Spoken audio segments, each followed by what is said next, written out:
Bismillahirrahmanirrahim. Assalamualaikum warahmatullahi wabarakatuh. Sahabat-sahabat member Finansial.co, alhamdulillah terima kasih masih bersama kami di video track 25. Kali ini kita akan belajar tentang bayar bunga bank 1% dan pokok 200. Jadi ini anggap saja konsep pinjamannya adalah pinjaman PRK atau modal kerja. Oke kawan-kawan sekalian, bayar bunga bank 1%. 1% dari pinjamannya si agen keke. Berapa 1% pinjaman agen keke? Dia pinjam ke bank berapa? Masih ingat nggak? Dia pinjam ke bank berapa? Dia pinjam ke bank 1.000. Kita lihat datanya ya. Kita lihat datanya ya 1.000. Jadi saya tulis dulu soalnya di sini. Ya, soalnya adalah bayar 1% dari pokok. Kemudian dia bayar pokok 200. Bayar pokoknya berapa?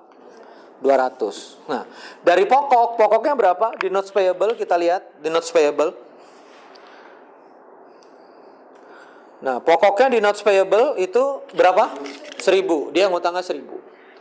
Berarti 1% dari 1.000. Berapa 1% dari 1.000? 10. 1% dari 1.000 10. Jadi di sini interest atau bunga itu dibayar 10. Lalu kemudian pokoknya dia bayar berapa? 200. Bagaimana kita melakukan pencatatannya? Jadi pencatatannya begini, ya. Bayar bunga plus pokok. Oke, saya satu-satu. Bayar bunga, kemudian di bawahnya bayar pokok. Ya, bayar pokok. Oke, bayar bunganya berarti berapa?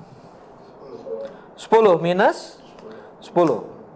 Nah, karena bunga minus 10, dia bukan ngurangin si hutang tadi. Oke, baik. Jadi bayar bunganya berapa? Minus 10. Cash berkurang ya. Minus 10, cash berkurang. Nih, minus 10, cash berkurang.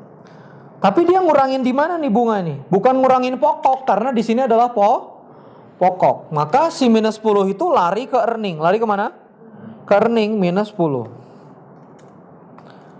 Nah, jadi maka dari itu bayar bunga minus 10, bunga, lalu kemudian di sini minus 10. Apa yang kita baca di sini? Bunga itu beban, gitu. Bunga itu cost. It's so simple, gitu loh. Jadi kalau misalnya ternyata nggak butuh-butuh amat, harusnya sih nggak usah ngutang. Ya, pakai dana personal saja gitu. Nah, kemudian bayar pokok, ya, bayar pokok. Bayar pokoknya berapa di sini? Minus 200. Baru minus 200 dikurangi dengan utangnya minus 200 karena pokok dia berubah. Gitu loh. Pokoknya jadi berapa? 800. Jadi bunga itu nggak mengurangi pokok, bunga itu ngehajar profit. Bunga menghajar apa? Profit. Kalau bayar pokok menghajar pokok, gitu loh. Kalau si pokok dia menghajar pokoknya. Track berapa nih, Mbak? 25 ya, menghajar pokoknya. Nah, misal berarti kejadiannya ini insight ya. Pokok dan bunga itu dibukukan berbeda kan? Setuju, Pak? Bunga minus cash ujungnya ngehajar profit ya. Pokok minus cash ngehajar pokok. Berarti kalau misalnya Anda nyicil misalnya UKM nganggap aset rumahnya adalah bagian daripada bisnis ya. Kemudian dia nyicil KPR 15 tahun ya, dia nyicil. Kurang lebih dia nyicil setiap bulannya 5 juta, anggaplah begitu. Ingat, cicilan KPR itu punya pola begini. Di awal-awal itu adalah pokok. Lalu yang besar itu adalah bunga. Jadi misalnya 5 juta itu di awal-awal mungkin pokok yang tercicil itu hanya sekitar 300.000 ya. 4,7 itu mungkin bunga. Maka ketika Anda bayar cicilan 5 juta, mari kita simulasikan. Bayar KPR misalnya ya. Ini di luar dari neraca ya. Ini kasus yang lain gitu ya. Bayar KPR misalnya. KPR 5 juta.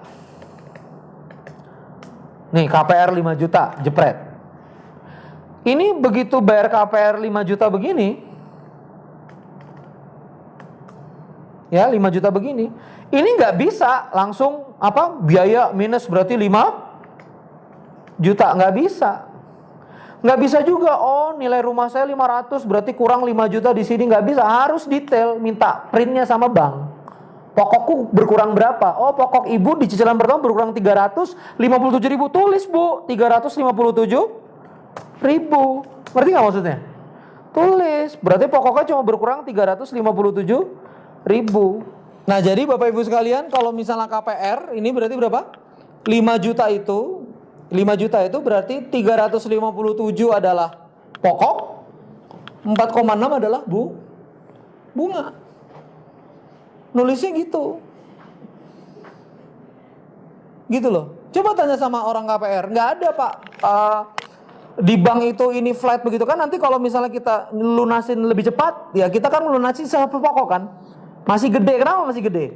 Karena begini polanya, dia nyicil pokok dulu kecil, nanti gede, udah akhir-akhir baru gede nyicil pokok, baru kemudian bunga. Jadi pertama kali yang kita bayar pertama di KPR itu adalah habis bayar bunga. Makanya kalau memang niat KPR lama, ya udah niatin aja lama gitu loh. Ya kecuali misalnya saya mau bebas utang segala macam, ya bayar. Tapi jangan kaget begitu mau bayar, kok masih banyak? Ya iyalah, ente baru setahun gitu. Nah gitu ya nulisnya ya. Jadi nulisnya mesti sadar. Waktu 5 juta itu mana bunga, mana pokok, mesti sadar. Kayak sekarang kan, kalau sekarang gampang soalnya udah ditentukan. Bunganya 10, pokoknya berapa? 200, masih gampang soalnya gitu loh. Tapi kalau misalnya soalnya udah punya tantangan begitu, jadi kompleks. Oke, begitu kita di track 25 cukup sampai sekian. Di track 26 kita coba untuk melakukan rekapitulasi dari berbagai karena kita sudah close week 2, kita akan lihat bagaimana rekapitulasinya. Terima kasih. Wassalamualaikum warahmatullahi wabarakatuh.